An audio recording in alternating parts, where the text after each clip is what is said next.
নমস্কার, বাংলা সেরা গল্পে সবাইকে জানাই স্বাগত। শুরু করছি অরক্ষণীয়া উপন্যাসটির তৃতীয় পর্ব। আজকাল ধরিয়া না তুলিলে দুর্গা প্রায় উঠিতেই পারিতেন না। মেয়ে ছাড়া তাহারা কোনো উপায় ছিল না। তাই সহস্র কর্মের মধ্যেও জ্ঞানদা যখন তখন ঘরে ঢুকিয়া মায়ের কাছে আসিত। আজিকার সকালেও একটুখানি ফাঁক পাইয়া কাছে বসিয়া আস্তে আস্তে মায়ের পিঠে হাত বুলাইয়া দিতেছিল। সহসা একটা অত্যন্ত সুপরিচিত কণ্ঠস্বরে তাহার বুকের ভিতর ধক করিয়া উঠিল। দোলের দিন, ছুটির বন্ধে অতুল বাড়ি আসিয়াছিল। 2-3 জন পাড়ার সঙ্গী লইয়া রং মাখিয়া পকেট ভরিয়া আবির লইয়া সে মাসিমা বলিয়া উচ্চকণ্ঠে ডাক দিয়া বাড়ি ঢুকিল। দুর্গা তন্দ্রায় জাগরণে সারাদিন এক প্রকার আচ্ছন্নের মতো পড়িয়াই থাকিতেন। পাছে কণ্ঠস্বর কানে গেলে মা সজাগ হইয়া উঠেন, এই ভয়ে জ্ঞানদা ত্রস্ত হইয়া উঠিল। মনে মনে ইনি যে এই লোকটিরই প্রতীক্ষা করিতেছেন তাহা সে জানিত, অথচ তাহার সেই স্বাভাবিক ধৈর্য, গাম্ভীর্য, আত্মসম্মান আর যেন ছিল না। বুদ্ধি বিবেচনাও কেমন যেন দ্রুত বিকৃত হইয়া উঠিতেছিল।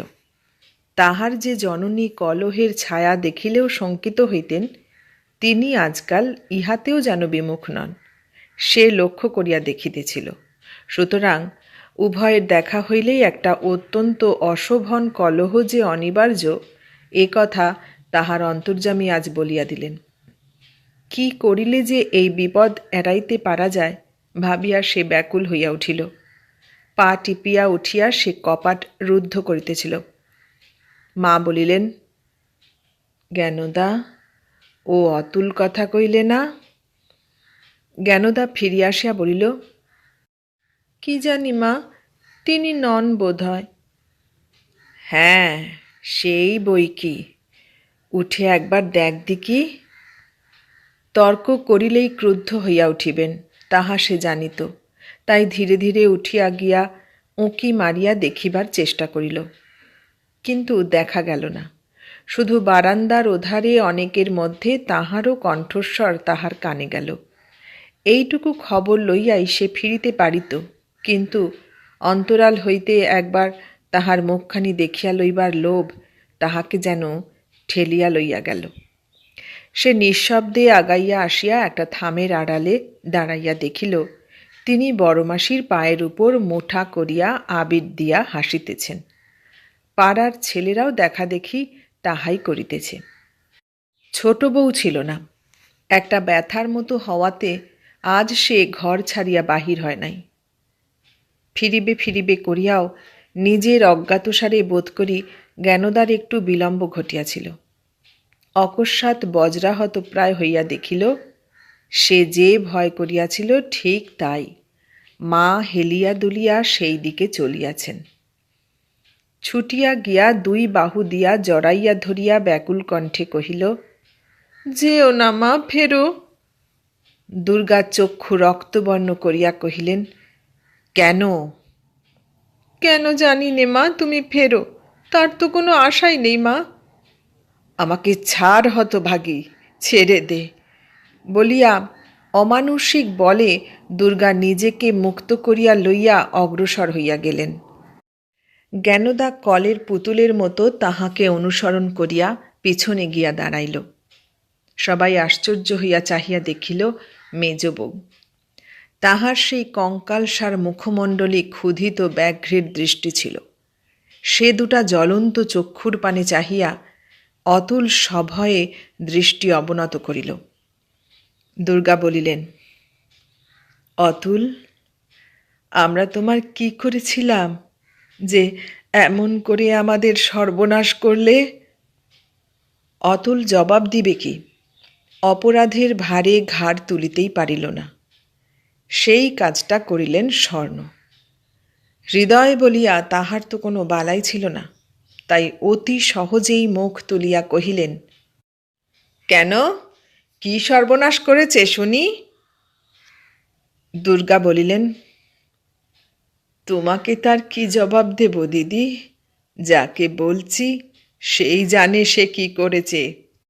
স্বর্ণ কহিলেন, আমরাও ঘাস খাই নেমে বউ, কিন্তু ও কি তোমার মেয়েকে বিয়ে করবে বলে লেখাপড়া করে দিয়েছিল যে এত লোকের মাঝখানে তেড়ে এসেছ? যাও, ঘরে যাও। পাল পার্বণ আমোদ আহ্লাদের দিনে আমার বাড়িতে বসে অনাছিষ্টি কাণ্ড করো না। অনাছিষ্টি কাণ্ড আমি করতে আসিনি দিদি, বলিয়া অতুলের পানে চাহিয়া বলিলেন, যে করে আমাদের এই একটা বছর কেটেছে অতুল, সে তুমি জানো না, কিন্তু ভগবান জানেন। কিন্তু এই যদি তোমার মনে ছিল, কেন তার মরণকালে আশা দিয়েছিলে? কেন তুমি তখনই জানালে না? স্বর্ণ রুখিয়া উঠিয়া কহিলেন, বাছাকে তুমি ভগবান দেখিও না বলছি, মেজ বউ ভালো হবে না। আমরা বেঁচে থাকতে কথা দেবার কর্তা ও নয়।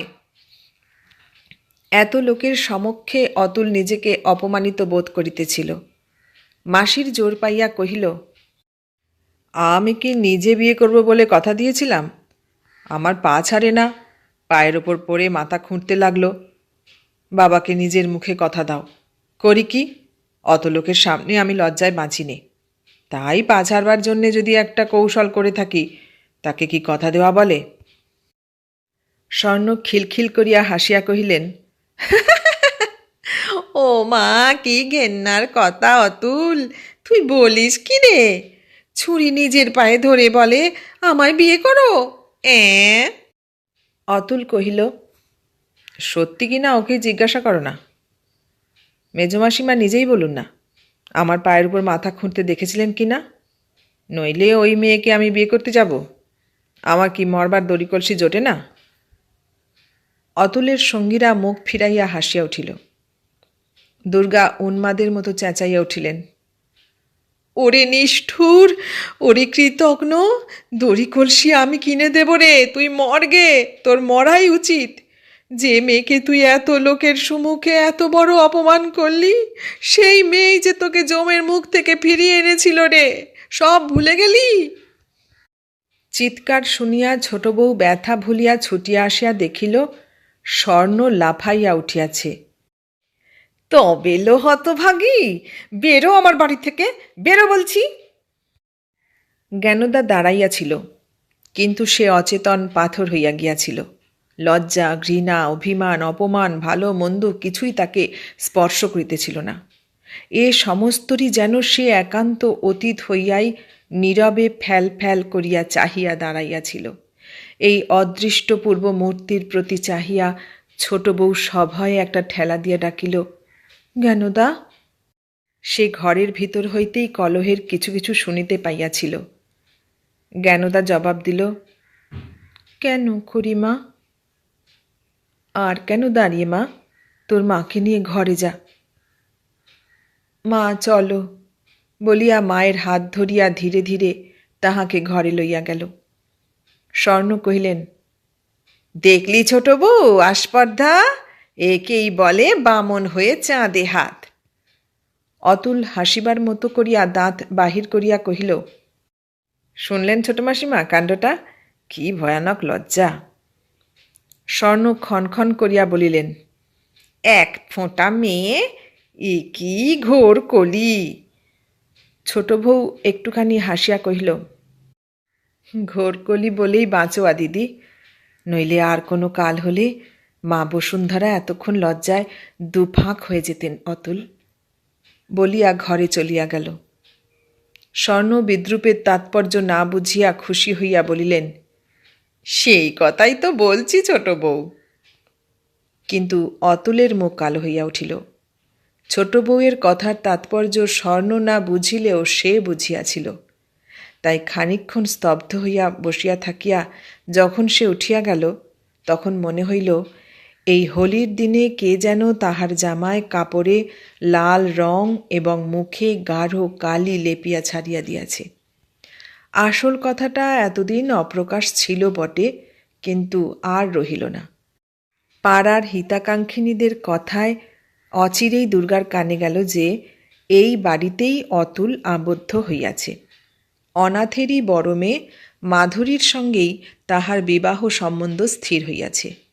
ঘটকালি স্বর্ণ করিয়াছেন এবং মেয়ে দেখিয়া অতুলের ভারী পছন্দ হইয়াছে। মাধুরী শিশুকাল হইতেই কলিকাতায় মামার বাড়ি থাকে।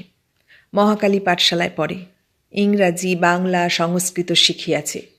গাহিতে বাজাইতে, কার্পেট বুনিতেও জানে, আবার শিব গড়িতে, স্তোত্র আওড়াইতেও পারে। দেখিতেও অতিশয় সুশ্রী। এইবার পূজার সময় মাস দুইয়ের জন্য বাটি আসিয়াছিল। সেই সময়েই কথাবার্তা পাকা হইয়া গিয়াছে। অতুলের মতো দুর্লভ পাত্র চেষ্টা করিয়া সংগ্রহ করিতে হয় নাই। পাত্র আপনিই ধরা দিয়াছে। অবশ্য স্বর্ণ মাঝখানে ছিলেন। ছোট বউয়ের ভাইয়েরা অবস্থাপন্ন, মা বাঁচিয়া আছেন। আসন্ন প্রসবা মেয়েকে তিনি বাড়ি লইয়া যাইবার জন্য লোক পাঠাইলেন। সঙ্গে মাধুরীও আসিল। মেজ জ্যাঠাইকে সে অনেকদিন দেখে নাই। আসিয়াই প্রণাম করিতে আসিল। দীর্ঘজীবী হও মা বলিয়া আশীর্বাদ করিয়া দুর্গা নির্নিমেষ চক্ষে চাহিয়া রহিলেন। একে সে সুন্দরী, তাহাতে মামি সাজাইয়া গুছাইয়া পাঠাইয়া দিয়েছিল। মামি কলকাতার মেয়ে, কেমন করিয়া সাজাইয়া দিতে হয় জানে।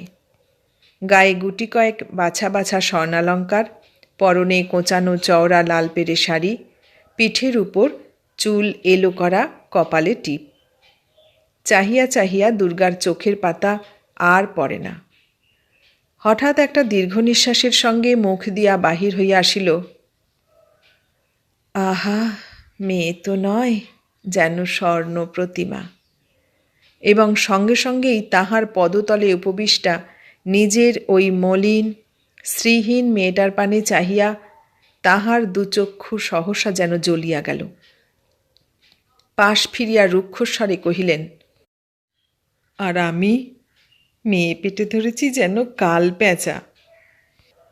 মাধুরী ঘরে ঢুকিবা মাত্রই তাহার রূপ এবং সাজসজ্জার পানে চাহিয়া জ্ঞানদা নিজেই তো হীনতার সংকোচে মাটির সঙ্গে মিশিয়া গিয়াছিল।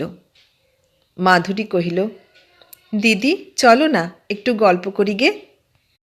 প্রত্যুত্তর জ্ঞানদা অব্যক্ত স্বরে কি কহিল বোঝা গেল না, কিন্তু সেই শব্দটা মাত্র শুনিতে পাইয়াই দুর্গা তিক্ত কণ্ঠে বলিয়া উঠিলেন, ও পোড়ামুখ লোকের সামনে আর বার করিস নে গেনি, বসে থাক। জ্ঞানদা নীরবে বসিয়া রহিল। মাধুরী চলিয়া গেলে দুর্গা বোধ করি নিতান্তই মনের জ্বালায় বার দুই আহ উহ করিলেন। জ্ঞানদা আস্তে আস্তে কহিল, কপালটা একটু টিপে দেব মা? না। ওষুধটা একবার?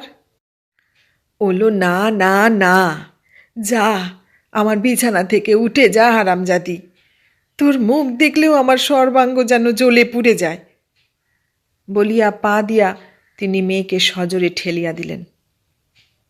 জ্ঞানদা অনেক সহিয়াছিল, কিন্তু লাথিটা সহ্য করিতে পারিল না। নিঃশব্দে নিচে নামিয়া আসিয়া একেবারে মেঝের উপর উপুর হইয়া পড়িল এবং সঙ্গে সঙ্গেই তাহার দুচক্ষের জলে মাটি ভিজিয়া গেল। দুই হাত সম্মুখে প্রসারিত করিয়া দিয়া মনে মনে বলিতে লাগিল, ভগবান, আমি কার কাছে কি দোষ করিয়াছি যে সকলেরই চক্ষুশূল? আমার রূপ নাই, বসন ভূষণ নাই, আমার বাপ নাই, সে কি আমার দোষ? আমার রোগগ্রস্ত এই কঙ্কালসার দেহ, এই জীর্ণ পাণ্ডুর মুখ যে একজনকে আকর্ষণ করিতে পারিল না, সে কি আমার ত্রুটি? আমার বিবাহ দিতে কেহ নাই, তবু আমার বয়স বাড়িয়া যাইতেছে, সেও কি আমার অপরাধ? প্রভু, এতই যদি আমার দোষ, তবে আমাকে আমার বাবার কাছে পাঠাইয়া দাও, তিনি আমাকে কখনো ফেলিতে পারিবেন না। জ্ঞানদা বলিয়া দুর্গা পাশ ফিরিলেন। মায়ের ডাকে সে চোখ মুছিয়া ধর্মর করিয়া উঠিয়া বসিল। রোগা শরীর ভিজে মাটির উপর কেন মা? বলিয়া দুর্গা উৎকণ্ঠায় নিজেই উঠিয়া বসিলেন। ও, বকেছি বুঝি মা? বলিয়া চক্ষের পলকে দুই হাত বাড়াইয়া মেয়েকে বুকের উপর টানিয়া লইয়া ফুকারিয়া কাঁদিয়া ফেলিলেন। আজ সন্ধ্যার পরে হঠাৎ অনাথ দুর্গামণির ঘরে ঢুকিয়া বিমর্ষ মুখে কহিল, আজ কেমন আছো মেজ বৌঠান? থাক থাক, আর উঠো না। তা তা ওষুধপত্র কিছুই খেতে চাও না শুনলাম। অমন করলে তো আরাম হতে পারবে না। কথাটা সত্য। যদিচ ঔষধ যাহা দেওয়া হইতেছিল তাহা না দিলেও ক্ষতি ছিল না, কিন্তু সেও তিনি একেবারে খাওয়া ছাড়িয়া দিয়াছিলেন। তাহার বাঁচিবার আশাও ছিল না, ইচ্ছাও ছিল না। কণ্ঠস্বর প্রতিদিন গহ্বরে ঢুকিতেছিল। খুব কাছে না আসিলে আজকাল আর শুনিতেই পাওয়া যাইত না। দেবরের আকস্মিক আত্মীয়তায় দুর্গা শঙ্কিত হইয়া উঠিলেন। তথাপি অব্যক্ত স্বরে প্রত্যুত্তরে যাহা কহিলেন, অনাথ ঘাটটা কাত করিয়া বিশেষ চেষ্টা করিয়া শুনিয়া বলিলেন, সে তো সত্যি কথাই বৌঠান, বিধবা হয়ে আর বেঁচে লাভ কি? কোন হিন্দু সন্তান এ কথার প্রতিবাদ করবে বলো? তবে কি না আত্মহত্যাটা না করে কোনো গতিকে কটা দিন সংসারে থাকা।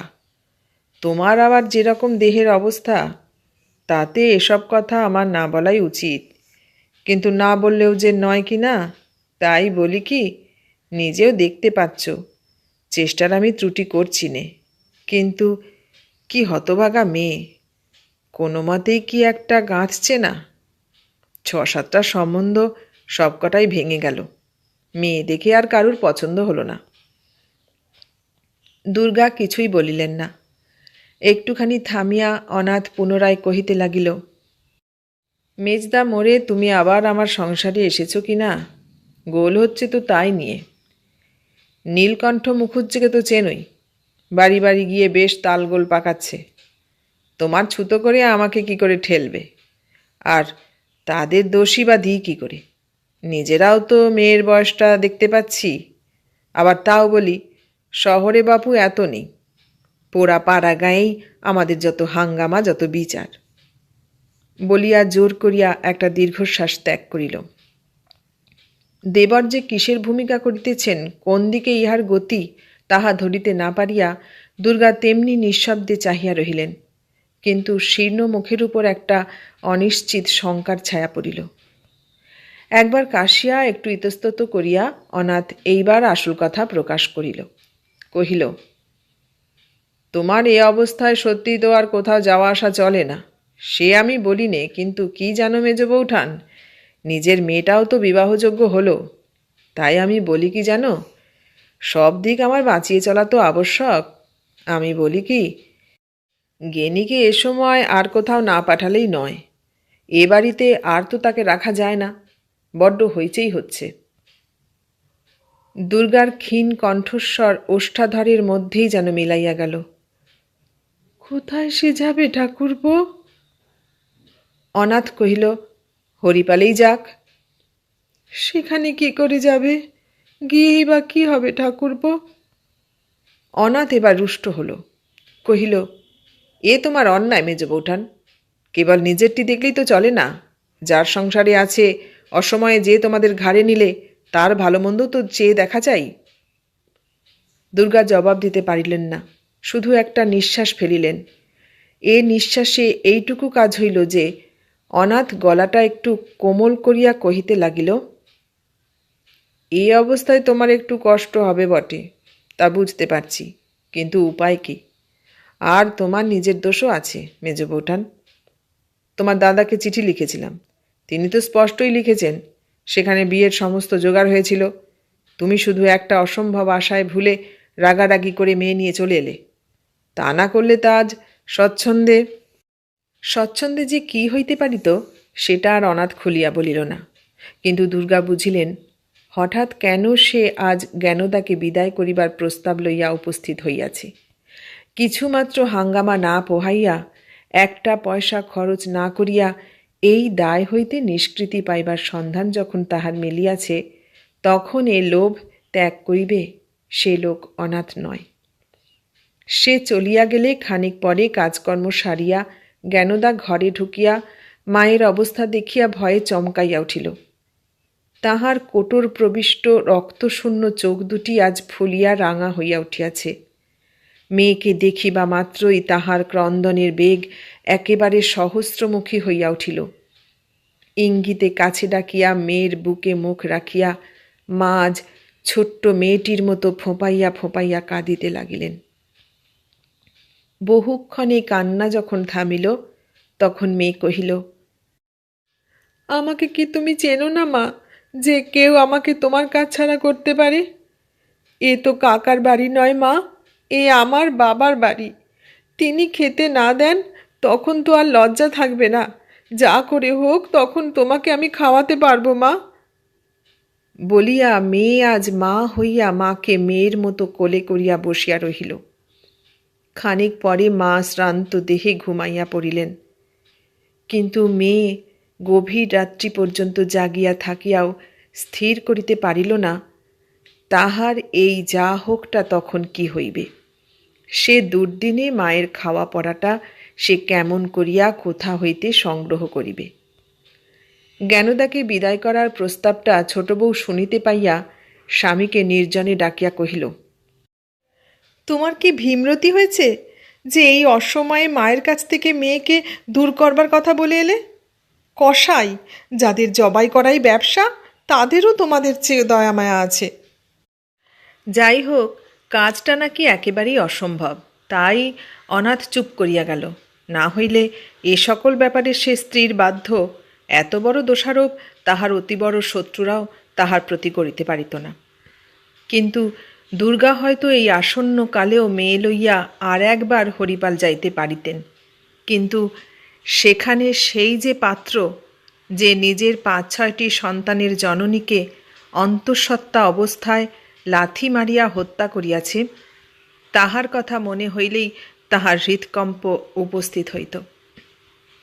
পরদিন অনাথকে নিজের শয্যাপার্শ্বে ডাকাইয়া আনিয়া দুর্গা তাহার হাত দুটি চাপিয়া ধরিয়া কাঁদিয়া কহিলেন, ঠাকুরপো, সম্পর্কে বড় না হলে আজ তোমার পায়ে ধরে ভিক্ষে চাইতাম ভাই। তোমার যাকে ইচ্ছে হয় একে দাও, কিন্তু মেয়েকে এ সময়ে আমার কাজ ছাড়া করো না।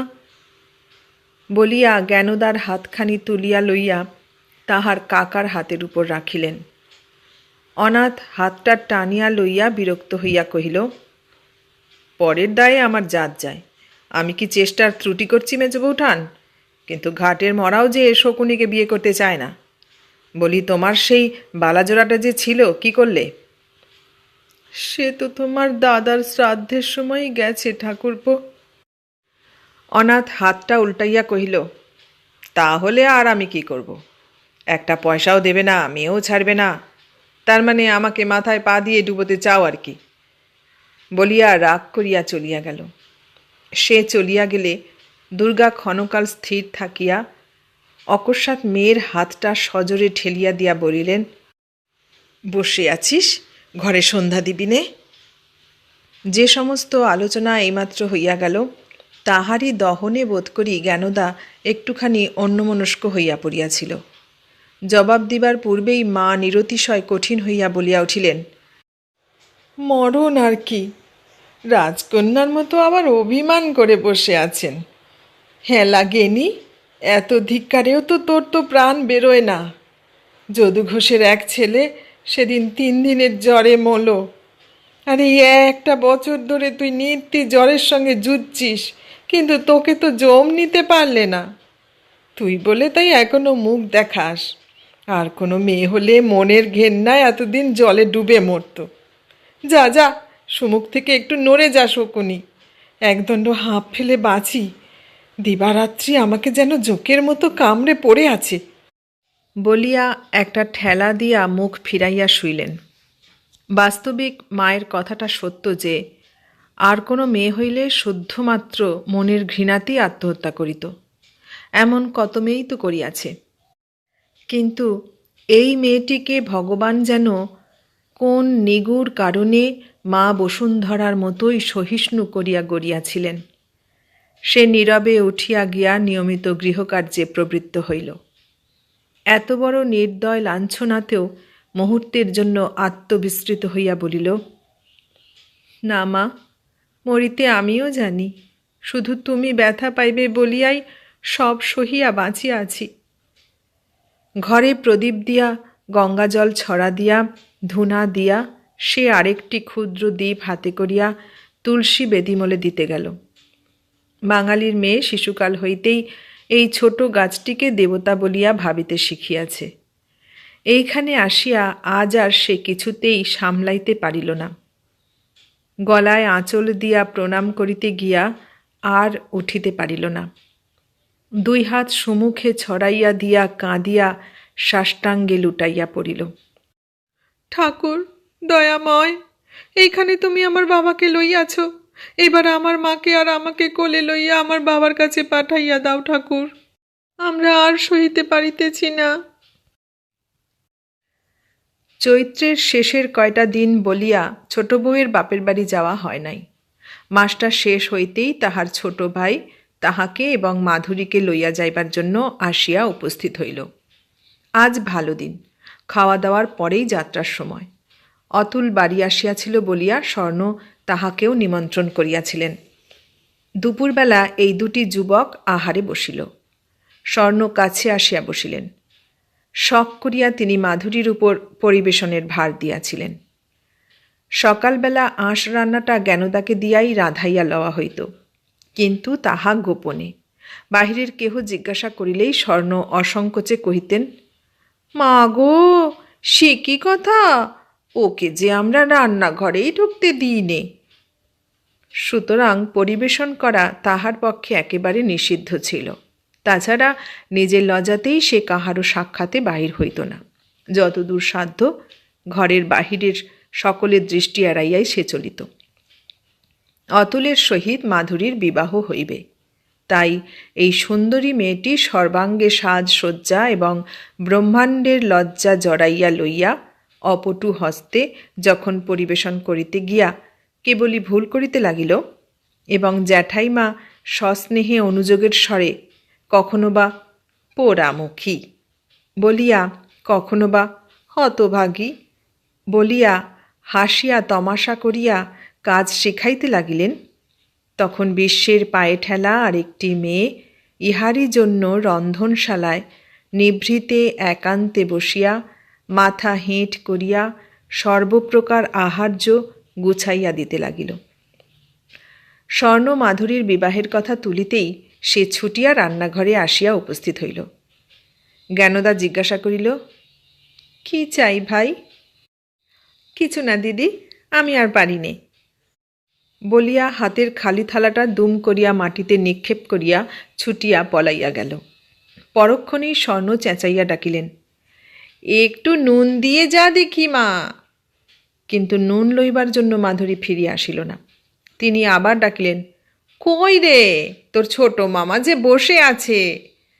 তথাপি কেহ ফিরিল না। এবার তিনি রাগ করিয়া উচ্চকণ্ঠে বলিলেন, কথা কি কারু কানে যায় না? এরা কি উঠে যাবে নাকি? তবুও যখন মাধুরী ফিরিয়া আসিল না, তখন জ্ঞানদা আর চুপ করিয়া বসিয়া থাকিতে পারিল না।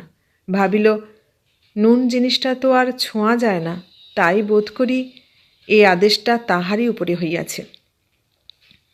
তখন মলিন শতচ্ছিন্ন পরিধেয় খানিতে সর্বাঙ্গ সতর্কে আচ্ছাদিত করিয়া লইয়া সে নুন হাতে করিয়া ধীরে ধীরে দোরগোড়ায় আসিয়া দাঁড়াইল। ছেলে দুটি তাহাকে দেখিতে পাইল না। জ্যাঠাইমা তাহার আপাদমস্তক বার দুই নিরীক্ষণ করিয়া মৃদু কঠোর স্বরে প্রশ্ন করিলেন, তোমাকে আনতে কে বললে? মাধুরী কই? জ্ঞানদা ঘরের বাহির হইতেই চুপি চুপি বলিল, কি জানি কোথায় গেল। তাই তুমি এলে? এক কথা তোমাকে কতবার মনে করিয়ে দিতে হবে যে তোমার মুখ দেখলে 7 পুরুষ নরকস্থ হয়। আমার সম্মুখে তুমি এসো না। ওই যে অতুল খেতে এসেছে কি না, তাই তোমার সামনে আসাই চাই না। নুনের পাত্রটা ওইখানে রেখে দিয়ে যাও।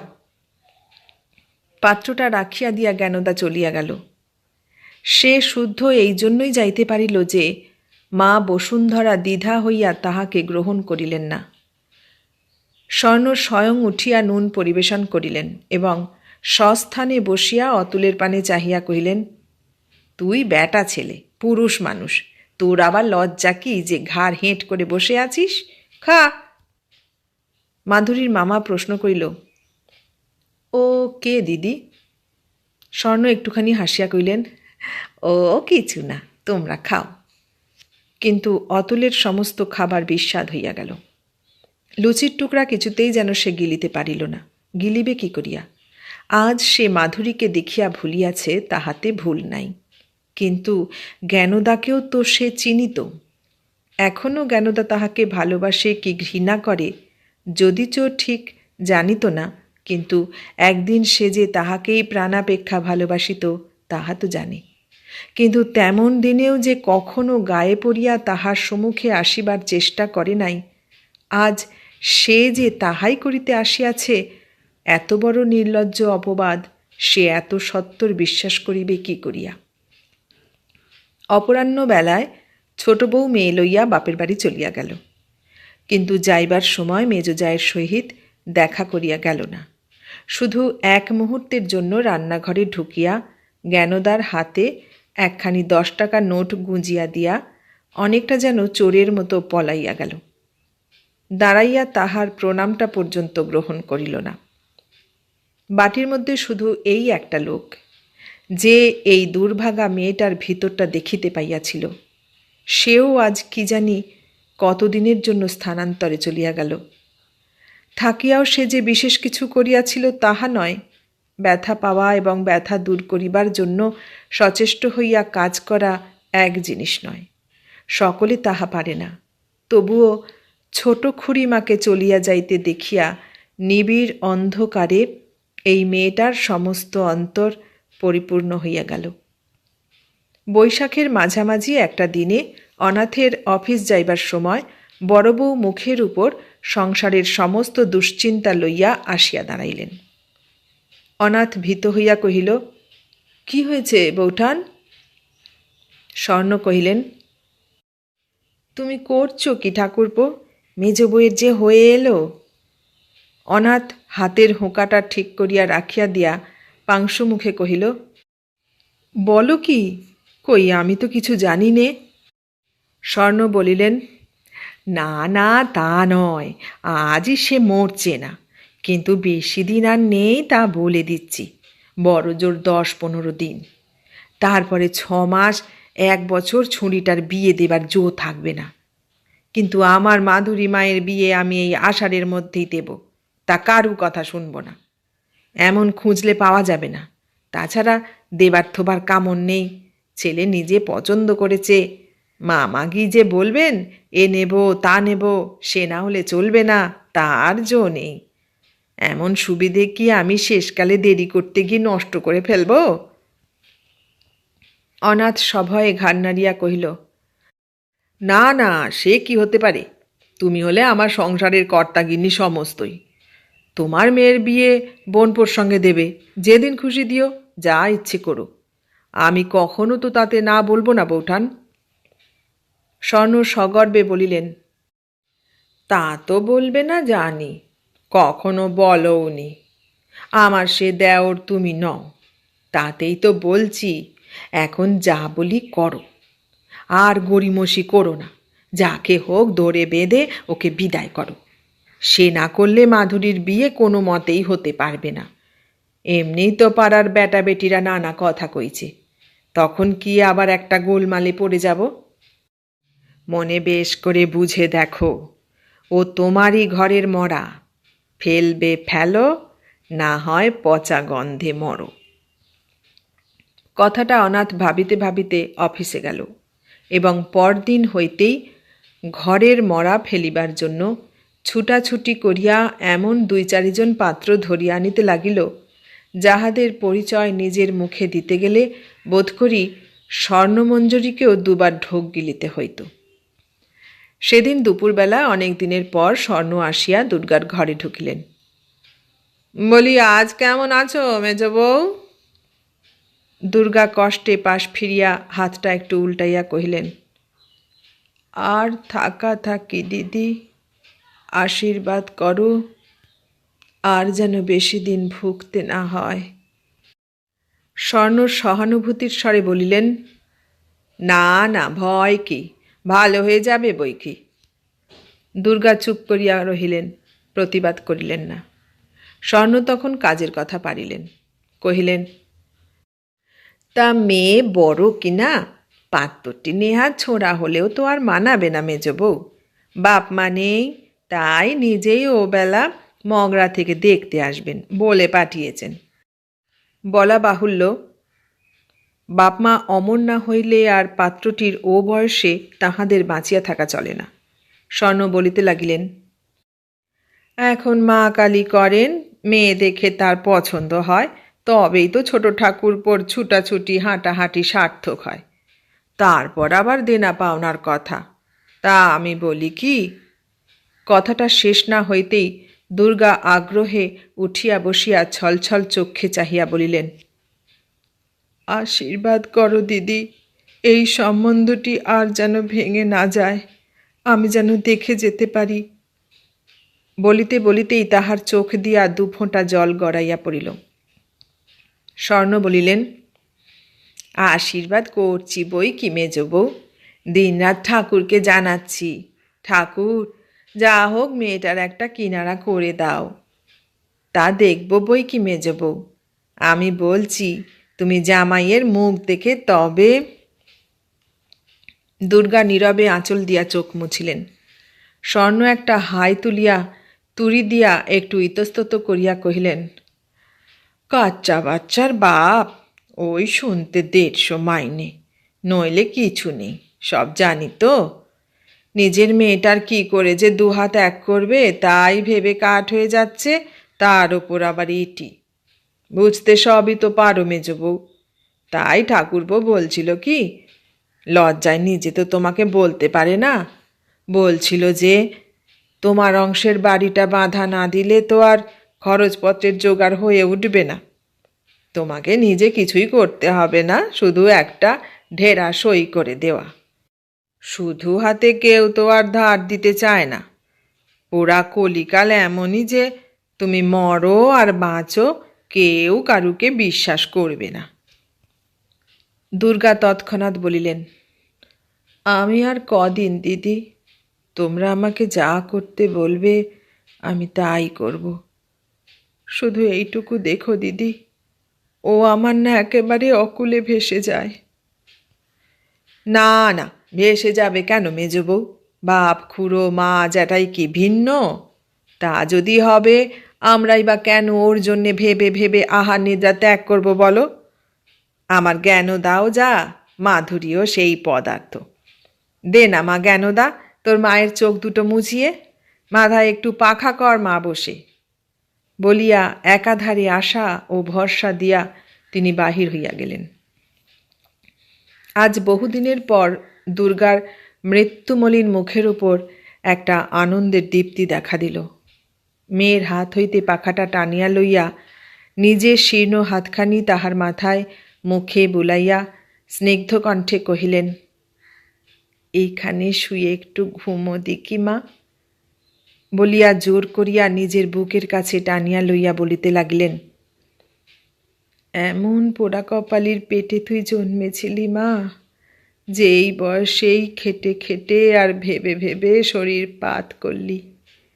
যদি জন্মই নিয়েছিলি, ছেলে হয়ে কেন জন্মাসনি মা? অনেক দিন পর জননীর আদর পাইয়া মেয়ের 2 চোখ দিয়া নীরবে অশ্রু ঝরিয়া পড়িতে লাগিল। কিছুক্ষণের জন্য উভয়েই বোধ করি একটুখানি ঘুমাইয়া পড়িয়াছিলেন। হঠাৎ মায়ের ঠেলা খাইয়া জ্ঞানদা শশব্যস্তে উঠিয়া বসিল। ও মা, ওঠ ওঠ, বেলা যে আর নেই। আমার টিনের বাক্সটার মধ্যে বোধ করি একটুখানি সাবান আছে, যা দিকি মা, চট করে পুকুর থেকে মুখ হাত পা ধুয়ে আয়। না বাছা, ওই তোর দোষ, তুই কথা শুনতে চাস নে। বলছি যা শিগগির। মাতার নির্দেশ মতো জ্ঞানদা টিনের বাক্স খুলিয়া বহুদিন পূর্বের 1 টুকরা সাবান বাহির করিয়া গামছা লইয়া ম্লান মুখে পুকুরে চলিয়া গেল। মা বলিতে লাগিলেন, বেশ করে একটু রোগড়ে রোগড়ে ধুস মা, তাচ্ছিল্য করিস নে, চট করে আসিস মা। বলা যায় না তো কখন তারা সব এসে পড়বেন। পুকুর হইতে ফিরিয়া আসিয়া জ্ঞানদা অবাক হইয়া গেল। মরণাপন্ন মা ইতিমধ্যে কখন বিছানা হইতে উঠিয়া কেমন করিয়া কি জানি তরঙ্গের কাছে গিয়া সেটা খুলিয়াছেন এবং নিজের একখানি ছোপানো কাপড় এবং জামা বাহির করিয়া বসিয়াছেন। মেয়ে আসিতেই বলিলেন, ভুল হয়ে গেল রে, মাথাটা বেঁধে দিলাম না। গা ধুয়ে এলি, তা হোক, বস, চট করে বেঁধে দি। মেয়ে কাতর হইয়া বলিল, না মা, তোমার পায়ে পড়ি, তুমি পারবে না মা, শো, আমি আপনি বেঁধে নিচ্ছি, দোহাই মা তোমার। মেয়ের কথা শুনিয়া আজ মা একটুখানি হাসিলেন, ঘাড় নাড়িয়া বলিলেন, পারবো না, জানিস গেনি, এই মেজ বউয়ের হাতে চুল বাঁধবার জন্যে পাড়ার মেয়ে ছেঁটিয়ে আসতো। আমি পারবো না চুল বাঁধতে, নে আর দেরি করিস নে, বলিয়া জোর করিয়া কাছে বসাইয়া সযত্নে সস্নেহে স্বহস্তে পরিপাটি করিয়া বোধ করি এই তাহার শেষ সাজ সাজাইয়া দিলেন। পায়ে আলতা, কপালে খয়েরের টিপ, ঠোঁটে রংটুকু পর্যন্ত দিতে ভুলিলেন না। মুখখানি নাড়িয়া চাড়িয়া একটি চুমা খাইয়া তাহার হঠাৎ মনে হইল, কে বলে মেয়ে আমার দেখতে ভালো নয়, একটু কালো, কিন্তু কার মেয়ের এমন মুখ, এমন চোখ দুটি। এটা তিনি ধরিতে পারিলেন না যে কার মেয়ে মাকে এমন ভালোবাসে, কার এমন মা অন্ত প্রাণ, কোন মেয়ের হৃদয়ের এত বড় ভক্তি ও ভালোবাসার দীপ্তি এমন করিয়া তার সমস্ত কুরূপ আবৃত করিয়া বাহিরে ফুটিয়া ওঠে। এ সকল তিনি টের পাইলেন না বটে, কিন্তু মেয়ের গায়ে একখানি অলঙ্কারও পরাইতে পারেন নাই বলিয়া ইতিপূর্বে যে ক্ষোভ জন্মিয়াছিল, কেমন করিয়া কখন যেন তাহা মুছিয়া গেল। গহনার অভাব একটা ভারী অভাব বলিয়া আজ আর তাহার চোখে পড়িল না। তখনও অনেক বেলা ছিল, কিন্তু কোনো মতেই আর তিনি শুইতে চাহিলেন না। সমস্ত দুঃখ ভুলিয়া মেয়েকে সম্মুখে লইয়া বসিয়া রহিলেন। গেনিকে দেখিতে আসিবে শুনিয়া পাশের বাড়ির নীলকণ্ঠের পরিবার আসিলেন, তরঙ্গিনী ঠাকুরঝি আসিলেন। যথাসময়ে মেয়ের ডাক পড়িল। তাহারা গিয়া পাশের ঘর হইতে উঁকি ঝুঁকি মারিতে লাগিলেন।